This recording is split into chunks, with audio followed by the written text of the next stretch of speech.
কবিতা শাড়ি, কলমে সুবোধ সরকার। বিয়েতে ৫১টা শাড়ি পেয়েছিল মেয়েটা, অষ্টমঙ্গলায় ফিরে এসে আরও ৬টা। এত শাড়ি একসঙ্গে সে জীবনে দেখেনি।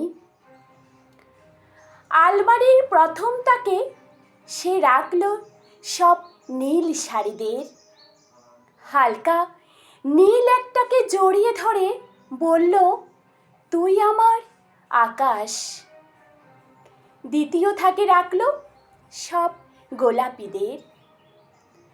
একটা গোলাপিকে সে জড়িয়ে ধরে বলল, তোর নাম অভিমান। তৃতীয় থাকে ৩টি ময়ূর, যেন ৩ দিক থেকে ছুটে আসা সুখ। তেজপাতা রং যে শাড়িটার, তার নাম দিল বিষাদ। সারা বছর সে শুধু শাড়ি উপহার পেল। এত শাড়ি সে কি করে এক জীবনে পরবে?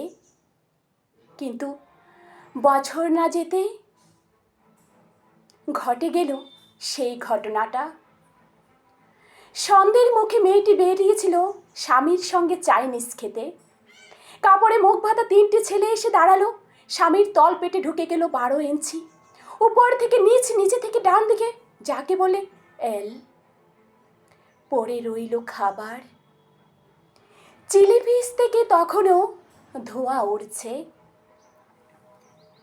এর নাম রাজনীতি, বলেছিল পাড়ার লোকেরা। বিয়েতে ৫১টা শাড়ি পেয়েছিল মেয়েটা, অষ্টমঙ্গলায় ফিরে এসে আরও ৬টা। একদিন দুপুরে শাশুড়ি ঘুমিয়ে সমস্ত শাড়ি বের করে ৬তলার বারান্দা থেকে উড়িয়ে দিল নিচের পৃথিবীতে। শাশুড়ি পরিয়ে দিয়েছে তাকে সাদা থান।